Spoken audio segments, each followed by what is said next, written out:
Hello दोस्तों and welcome back to Hoops Pandit. अगले हफ्ते में एनबीए का 2020 का ड्राफ्ट होगा और इस ड्राफ्ट से एनबीए की टीमें अपने अपने टीम्स में नए यंग खिलाड़ियों को शामिल करेंगे। बट आखिर एग्जैक्टली क्या होता है ये एनबीए का ड्राफ्ट, क्या है इसकी पूरी प्रोसेस और कहां से आते हैं एनबीए ड्राफ्ट्स के लिए प्लेयर, ये और बहुत कुछ मैंने इस वीडियो में एग्जांपल्स के साथ एक्सप्लेन किया है, तो ये वीडियो एंड तक जरूर देखिए।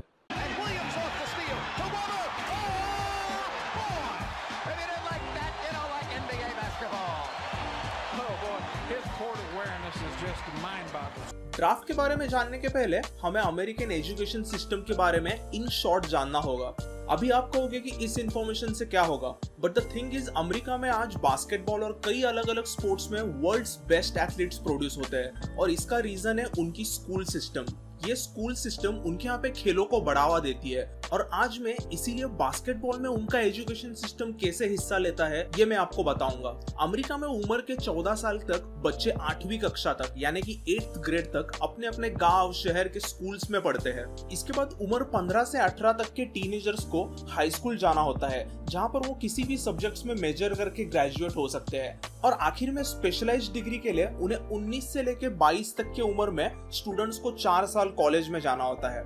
इंडिया में जैसे फर्स्ट ईयर में कॉलेज को FY, सेकेंड ईयर को SY ऐसे शॉर्ट फॉर्म यूज करते हैं, वैसे यूएस में अमेरिकन इंग्लिश में हर साल को एक नाम से बुलाया जाता है। जैसे कि फर्स्ट ईयर के स्टूडेंट्स को फ्रेशमन कहते हैं, सेकेंड ईयर के स्टूडेंट्स को सॉफ्टमोर कहते हैं, थर्ड ईयर के स्टूडेंट्स को जूनियर्स कहते हैं और फोर्थ और लास्ट ईयर के स्टूडेंट को सीनियर्स कहा जाता है। बच्चे स्कूल्स में पढ़ाई के साथ साथ अपने अपने स्कूल के कोचेस के साथ बास्केटबॉल सीखना भी शुरू करते हैं। स्कूल्स में ही बास्केटबॉल के फंडामेंटल स्किल सिखाए जाते हैं और कई खिलाड़ी एमेच्योर एथलेटिक यूनियन और YMCA कॉम्पिटिशन्स में हिस्सा लेते हैं। बट ये कॉम्पिटिशन्स की लेवल थोड़ी लो रहती है, बट इन्हीं कॉम्पिटिशन्स की वजह से इन खिलाड़ियों को एक्सपोजर मिलता है और इनमें से कुछ अच्छे खिलाड़ियों को हाई स्कूल में बास्केटबॉल की स्कॉलरशिप्स दी जाती है, यानी कि सिर्फ एक 14 साल के बच्चे को बास्केटबॉल खेलने के लिए स्कॉलरशिप मिलती है। हाई स्कूल में आते ही कौन सा खिलाड़ी एनबीए में स्टार हो सकता है ये सबसे पहली बार पता चलता है। पूरे यूएस में अलग अलग स्टेट्स में हाई स्कूल्स की कॉम्पिटिशन्स खेली जाती है और कुछ अच्छे प्लेयर्स की मैचेस तो नेशनल टेलीविजन पे भी दिखाई जाती है। LeBron James for Saint Vincent Saint Mary's high school, Kevin Durant for Montrose Christian high school, Kobe Bryant for Lower Merion high school, ऐसे कई एनबीए स्टार अपने अपने हाई स्कूल टीम्स में ही खेलते हुए फेमस हो गए थे। आज के सोशल मीडिया एज में लिटरली हर महीने किसी न किसी हाई स्कूल प्लेयर की एक क्लिप वायरल होती है और उसे सब नेक्स्ट लेब्रॉन या नेक्स्ट स्टेफ करी कहने लगते हैं। सभी एनबीए सुपरस्टार्स की बॉडी 14 या 15 साल की उम्र में ही पूरी तरह से डेवलप नहीं होती और कईयों के बास्केटबॉल स्किल्स भी इस उम्र में अच्छे नहीं होते, जिस वजह से वो हाई स्कूल बास्केटबॉल में अच्छा खेल नहीं दिखा सकते। हाई स्कूल से ग्रेजुएट होने के बाद प्लेयर्स को 4 साल तक कॉलेज लेवल बास्केटबॉल अलग अलग यूनिवर्सिटीज के टीम के साथ खेलने मिलता है। इसमें खिलाड़ियों को सिलेक्ट करना है कि कौन सी यूनिवर्सिटीज में दाखिल होना है। यूएस में इन कॉलेज कॉम्पिटिशन्स को बहुत ही सीरियसली लिया जाता है और सिर्फ बास्केटबॉल खेलने के लिए कॉलेजेस स्कॉलरशिप्स देते हैं। इन यूनिवर्सिटी कॉम्पिटिशन्स को प्रॉपरली रेगुलेट करने के लिए एथलेटिक यूनियन बनाई गई है, जिसका नाम है NCAA, that is national collegiate athletic association. US में हजारों कॉलेजेस है और ऑलमोस्ट सभी का अपना बास्केटबॉल प्रोग्राम होता है, इसीलिए इन सभी को डिवाइड करने के लिए NCAA ने अलग अलग कॉन्फ्रेंसेस बनाई है, जैसे कि SEC, Big 12, Big 10। इन सारी कॉन्फ्रेंसेस में अलग अलग यूनिवर्सिटीज है, बट इन सभी यूनिवर्सिटीज में कुछ यूनिवर्सिटीज बास्केटबॉल के लिए बहुत प्रेस्टिजियस मानी जाती है और high school stars generally in बड़ी बास्केटबॉल यूनिवर्सिटीज में जाने की कोशिश करते हैं, जैसे कि यूनिवर्सिटी ऑफ नॉर्थ कैरोलिना, जिसके UNC टार हिल्स टीम के लिए Michael Jordan, Vince Carter, Rasheed Wallace और जेम्स वर्दी जैसे एनबीए के स्टार्स खेल चुके हैं, और university of California Los Angeles यानी कि फेमस UCLA की टीम UCLA ब्रुइंस के लिए एनबीए के बड़े बड़े सुपरस्टार्स खेल चुके हैं, जिनमें आते हैं Kareem Abdul Jabbar, Reggie Miller, Russell Westbrook, Kevin Love और कई और बड़े बड़े खिलाड़ी। हर साल मार्च महीने में NCAA डिवीजन 1 कॉलेजेस की एक नॉकआउट टूर्नामेंट होती है। इस सबसे फेमस टूर्नामेंट को सभी प्यार से कहते हैं NCAA मार्च मैडनेस, क्योंकि इस टूर्नामेंट में एक अलग ही पागलपन है जो हर साल देखने मिलता है।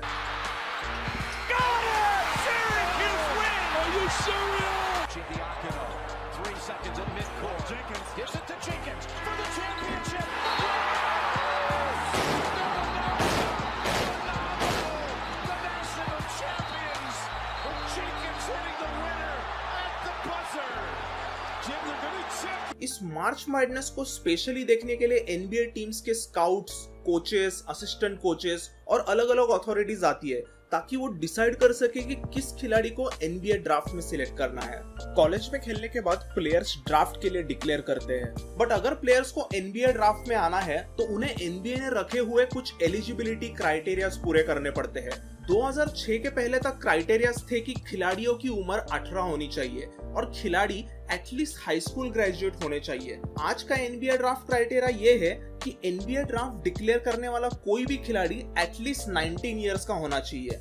इसका मतलब उनको हाई स्कूल के बाद 1 साल एटलीस्ट कॉलेज में खेलना ही है। इसीलिए आज हाई स्कूल का साल खत्म होने के बाद ऑलमोस्ट सभी प्लेयर्स को एटलीस्ट 1 साल कॉलेज में खेलना ही पड़ता है, बट 1 साल खेलने के बाद ही वो एनबीए ड्राफ्ट के लिए डिक्लेयर कर सकते हैं।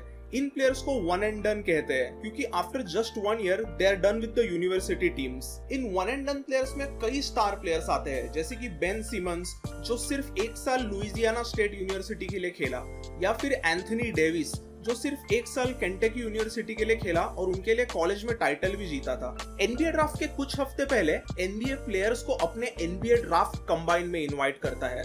ये बड़ा शोकेस इवेंट रहता है जहाँ पे कॉलेज प्लेयर्स अलग अलग ड्रिल्स और टास्क एनबीए कोचेस, स्काउट्स और मीडिया पर्सनल के सामने करते हैं। इन ड्रिल्स में शामिल है प्लेयर्स का स्पीड टेस्ट करना, कोई प्लेयर कितना वेट्स उठा सकता है ये टेस्ट करना, और प्लेयर्स की वर्टिकल जंपिंग एबिलिटी की भी टेस्ट की जाती है। इसी के साथ साथ और कई बास्केटबॉल ड्रिल्स शामिल होते हैं। इसी कैंप में प्लेयर्स की ऑफिशियल हाइट, वेट, उनका विंग स्पैन, ये सब एनबीए के रिकॉर्ड्स में दर्ज किया जाता है। और सबसे एंड में प्लेयर्स अपने बास्केटबॉल स्किल्स दिखाते हैं, जिसमें 5-on-5 प्रैक्टिस मैचेस खिलाई जाती है। कुछ खिलाड़ी अपनी बास्केटबॉल शूटिंग स्किल्स दिखाते हैं और कई और। लास्टली एनबीए टीम्स इन खिलाड़ियों के इंटरव्यूज भी लेते हैं ताकि वो जान सके कि ये खिलाड़ी एनबीए लेवल पे किस तरह के प्लेयर्स बन सकते हैं। See him on TV, you see him in the business suits, and you see him, take an interest in your game and what you can offer their team is special. Officially, each year her NBA draft में NBA teams के पास 2 draft pics होती है, एक first round draft pick और एक second round draft pick. NBA में total 30 teams है, so totally एक एनबीए ड्राफ्ट में हर साल 60 नए प्लेयर्स आते हैं और ये एनबीए ड्राफ्ट हर साल सीजन शुरू होने के पहले होता है। इस साल का एनबीए ड्राफ्ट 18 नवंबर 2020 को है और इस 2020 के एनबीए ड्राफ्ट के पहले 5 सिलेक्शंस इस प्रकार है। नंबर 1 पिक से मिनेसोटा टिम्बरवुल्व्स किसी प्लेयर को सिलेक्ट करेंगे। नंबर 2 पिक से गोल्डन स्टेट वॉरियर्स किसी को सिलेक्ट करेंगे। नंबर 3 पिक है शार्लोट हॉर्नेट्स के पास। नंबर 4 पिक है शिकागो बुल्स के पास और नंबर 5 पिक है क्लीवलैंड कैवेलियर्स के पास। बट अभी सवाल आता है कि किसी भी एनबीए ड्राफ्ट में कौन सी टीम कब सिलेक्ट करेगी ये डिसाइड कैसे होता है, क्योंकि जिसे भी पहले सिलेक्शंस मिलेंगे उन्हें कॉलेज के सबसे अच्छे प्लेयर सिलेक्ट करने मिलते हैं। तो इसका जवाब है रेगुलर सीजन की स्टैंडिंग और ड्राफ्ट लॉटरी। एनबीए का जब 82 गेम्स का रेगुलर सीजन खत्म होता है तब टीम्स का ओवरऑल विन लॉस रिकॉर्ड पता चलता है। एनबीए में टॉप 16 टीम्स तो प्लेऑफ्स के लिए क्वालिफाई होती है, बट जो लास्ट 14 टीम्स रहती है वो ड्राफ्ट लॉटरी के लिए क्वालिफाई होती है। 4-5 टीम्स का रेगुलर सीजन रिकॉर्ड बुरा रहा तो एग्जैक्टली टॉप पिक्स किसे देंगे ये डिसाइड करने के लिए होती है एनबीए की draft lottery. As it says ये एक लॉटरी है जिसमें सारी बुरी टीम्स पार्टिसिपेट करती है, ये डिसाइड करने के लिए कि किसे मिलेगा ड्राफ्ट का number 1 pick, number 2 pick and so on. अभी आप इस 2019-20 के स्टैंडिंग्स को देखिए। इसमें गोल्डन स्टेट वॉरियर्स सबसे लास्ट रैंक पे है, बट टिम्बरवुल्व्स और कैवेलियर्स दोनों सिर्फ 19 मैचेस जीते हुए हैं और पिस्टन्स और हॉक्स दोनों सिर्फ 20 मैचेस जीते हुए हैं। तो अब इनमें से किस टीम को कौन सा पिक मिलेगा ये डिसाइड करने के लिए एनबीए हर साल एक ड्राफ्ट लॉटरी निकालता है, जो कि एनबीए का सीजन खत्म होने के बाद होता है। इस साल की ड्राफ्ट लॉटरी 20 अगस्त को की गई थी, जिसमें से ये ड्राफ्ट ऑर्डर डिसाइड किया गया। 2, 4. Congratulations to Minnesota for winning the first pick in the 2020 NBA draft. We will now draw for the second pick. So I hope आप सभी को समझ में आया होगा कि किस तरह से दुनिया भर के बास्केटबॉल प्लेयर्स अलग अलग NBA टीम्स में सिलेक्ट किए जाते हैं। So this is all in for today's video. Thanks for watching. I'll see you all in the next one. Till then, bye.